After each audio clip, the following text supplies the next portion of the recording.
सोचिए, एक लड़की जो टीवी की सबसे प्यारी बहू बन गई थी, एक ऐसी राजकुमारी जिसे देखकर लड़कियां रानी बनना चाहती थी, और एक ऐसी बेटी जिसे हर माँ बाप अपनी बहू बनाना चाहते थे। वो अचानक कहीं गायब हो जाती है, बिना कुछ कहे, बिना किसी विदाई के। जी हाँ, मैं बात कर रही हूँ उस एक्ट्रेस की जिसे आपने पृथ्वीराज चौहान में राजकुमारी के रूप में देखा था और फिर कुमकुम भाग्य में बहू के रूप में प्यार किया था।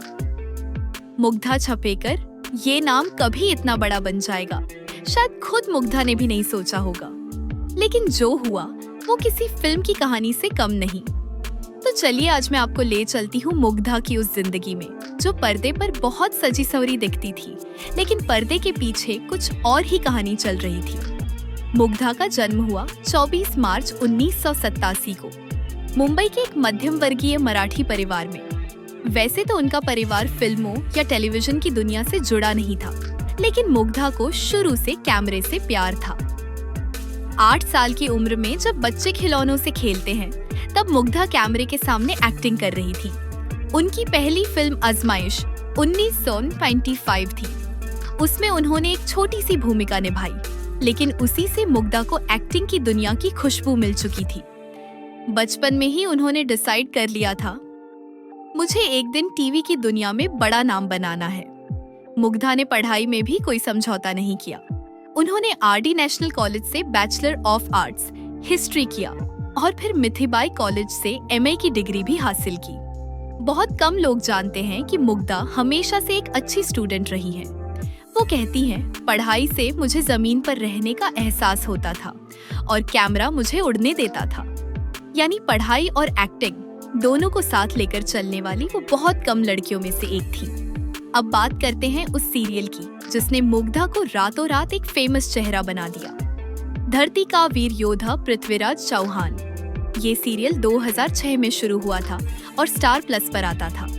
इसमें मुग्धा ने निभाया था राजकुमारी संयोगिता का किरदार। और सच बताऊं, उस समय हर घर में लड़की हो या आंटी, सबकी एक ही ड्रेसिंग स्टाइल हो गई थी, मुग्धा जैसी। उनका घाघरा चोली, उनकी ज्वेलरी, उनका बात करने का अंदाज, सब कुछ इतना ग्रेसफुल था कि लोग उन्हें सिर्फ एक एक्ट्रेस नहीं, टीवी की राजकुमारी कहने लगे थे। पृथ्वीराज चौहान में मुग्धा के किरदार ने सिर्फ टीआरपी नहीं बढ़ाई, बल्कि कल्चरल इम्पैक्ट भी छोड़ा। स्कूलों में फैंसी ड्रेस कंपटीशन में लड़कियां मुग्धा जैसी बनकर जाती थीं। यूट्यूब पर आज भी उस शो के क्लिप्स पर लाखों व्यूज हैं। उनकी केमिस्ट्री रजत तोकास के साथ इतनी प्यारी थी कि फैंस सोचने लगे, कहीं ये दोनों असल में भी साथ हैं। पृथ्वीराज चौहान की सफलता के बाद ऐसा लगा था कि मुग्धा का करियर अब नॉन स्टॉप चलेगा, लेकिन टीवी इंडस्ट्री में कुछ भी पक्का नहीं होता। शो खत्म होने के बाद मुग्धा ने कई नए शोज साइन किए, पर वो सानियों वाला जादू कहीं गुम सा हो गया। 2008 में आया 16 सिंगार, एक फैमिली ड्रामा लेकिन टीआरपी फ्लॉप। 2009 में किया मीरगर आई एक नन्ही पारी, जिसमें उनका किरदार बेहद मासूम था, लेकिन शो सिर्फ कुछ ही महीनों में बंद हो गया।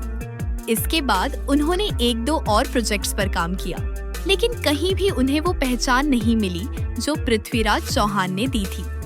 एक वक्त ऐसा भी आया जब लोगों ने सोचना शुरू कर दिया, क्या मुग्धा ने एक्टिंग छोड़ दी है? क्योंकि ना उनका नाम कहीं दिखता था, न खबरें आती थी, न कोई नया शो। 2010 से 2013 का दौर मुग्धा के लिए बहुत स्लो था। उस वक्त इंडस्ट्री में कई नए चेहरे आ रहे थे, नए कंटेंट बन रहा था और पुराने एक्टर्स धीरे धीरे पीछे हो रहे थे। फिर 2014 में एक नए शो के साथ मुग्धा ने दमदार वापसी की, सतरंगी ससुराल, जी टीवी।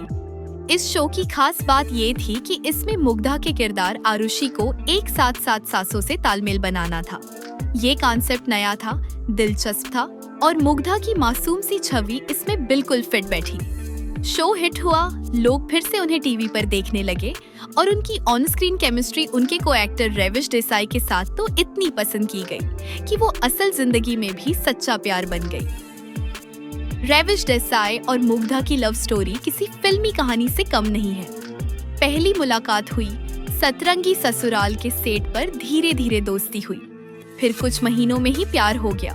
2015 के आखिर में दोनों ने अपने रिश्ते को ऑफिशियल किया और 16 दिसंबर 2016 को शादी कर ली। एक सादा पर बहुत प्यारी शादी। शादी के बाद दोनों ने साथ में कुछ विज्ञापनों में भी काम किया, फोटोज शेयर किए और फैंस ने इस जोड़ी को टीवी का सबसे प्यारा कपल घोषित कर दिया।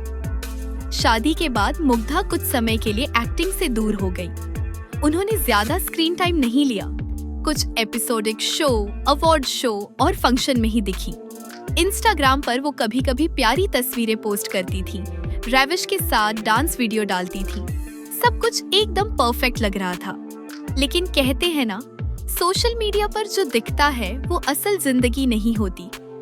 2019 जी टीवी का शो कुमकुम भाग्य पहले से ही सुपरहिट चल रहा था, लेकिन शो ने एक नया ट्रैक शुरू किया, लीप के बाद की कहानी, जहां नई जनरेशन को लाया गया। और वहीं से शुरू हुआ मुग्धा चप्पीकार का नया चैप्टर। इस बार राजकुमारी नहीं, न ही बहू, बल्कि एक इमोशनल आज की जनरेशन की बेटी प्राची मेहरा। प्राची का किरदार इतना गहराई भरा था कि हर लड़की ने खुद को उसमें देखा, चाहे माँ बेटी का रिश्ता हो, बहन से प्यार हो या पापा से टूटा हुआ कनेक्शन। मुग्धा ने प्राची में जितनी सादगी और गहराई दिखाई वो शायद ही कोई और एक्ट्रेस कर पाती। प्राची और रणबीर की जोड़ी यानी मुग्धा और कृष्णा कौल की केमिस्ट्री तो इतनी पसंद की गई कि सोशल मीडिया पर फैंस ने इनका नाम ही रख दिया। #प्रामबीर हर हफ्ते ये जोड़ी ट्रेंड करती थी। यूट्यूब पर इनके रोमांटिक सीन लाखों बार देखे जाते। इंस्टाग्राम पर एडिट्स और रील्स की भरमार हो गई थी। मुग्धा एक बार फिर टीवी की इमोशन क्वीन बन गई थी। जैसा कि हमने पहले कहा, स्क्रीन पर सब कुछ परफेक्ट दिखे, जरूरी नहीं कि असल जिंदगी भी वैसी हो। कुमकुम भाग्य के दौरान ही मुग्धा की शादी में खटास आने लगी थी। रैविश और मुग्धा दोनों ही अपने अपने काम में बिजी थे और रिश्ते में दूरी आने लगी। सोर्सेज की माने तो मुग्धा सेट पर बहुत प्रोफेशनल रहती थी, लेकिन शूटिंग खत्म होने के बाद वो खुद में खोई खोई सी लगती थी। सोशल मीडिया पर भी उनकी कपल पोस्ट धीरे धीरे कम हो गई। अप्रैल 2025 में एक बड़ा झटका लगता है उनके फैंस को। मुग्धा और राविश ने सेपरेशन की घोषणा कर दी। उनका जॉइंट स्टेटमेंट था, हम एक दूसरे की इज्जत करते हैं, लेकिन अब हम अपने रास्ते अलग कर रहे हैं। यह फैसला सोच समझकर लिया गया है, म्यूचुअल अंडरस्टैंडिंग और रिस्पेक्ट के साथ। लाखों फैंस इस खबर से टूट गए, कमेंट्स भर गए, no please come back together, not you guys too. लेकिन मुग्धा ने इसके बाद भी कोई लंबा स्पष्टीकरण नहीं दिया, बस शांति से चुपचाप अपना रास्ता पकड़ लिया। 2024 के आखिरी महीनों में कुमकुम भाग्य के अंदर उनका ट्रैक कमजोर किया जाने लगा। शो का फोकस बदलने लगा और मुग्धा को अब पहले जितना स्क्रीन टाइम नहीं मिल रहा था। कुछ लोग कहते हैं कि ये प्रोडक्शन टीम का फैसला था, कुछ लोग मानते हैं कि मुग्धा ने खुद ही पीछे हटना शुरू कर दिया था। धीरे धीरे वो एपिसोड में कम दिखने लगी और फिर 2025 की शुरुआत आते आते मुग्धा कंप्लीटली वैनिश हो गई। ना कोई नया शो, ना कोई इंटरव्यू, ना कोई ऑफिशियल गुड बाय। उनकी अचानक गैर मौजूदगी ने हर किसी को हैरान कर दिया। इंस्टाग्राम पर फैंस हर पोस्ट पर कमेंट करने लगे, where is Mugdha, is she okay, why is she not coming back. YouTube पर उनके पुराने इंटरव्यूज फिर से वायरल होने लगे। लोग उनके पुराने क्लिप्स को देखकर कहते, इतनी प्यारी लड़की थी, कहाँ चली गई। अब तक मुग्धा ने न तो एक्टिंग छोड़ी है और न ही कोई ऑफिशियल बयान दिया है, लेकिन जो भी उनसे जुड़े हैं वो यही कहते हैं, मुग्धा थोड़ा वक्त चाहती है खुद के लिए, अपने आप से जुड़ने के लिए। कुछ रिपोर्ट्स का कहना है कि वो स्पिरिचुअल हीलिंग और पर्सनल टाइम में विश्वास करती हैं। वो अपनी लाइफ को फिर से बैलेंस करने के लिए ब्रेक पर है। अगर आपको मेरी ये वीडियो पसंद आई हो तो एक प्यारा सा लाइक दीजिए, शेयर कीजिए उन सभी लोगों के साथ जो मुग्धा को मिस कर रहे हैं, और सब्सक्राइब करना मत भूलिए, क्योंकि मैं ऐसे ही स्टार्स की अनकही कहानियां लेकर आती रहूंगी।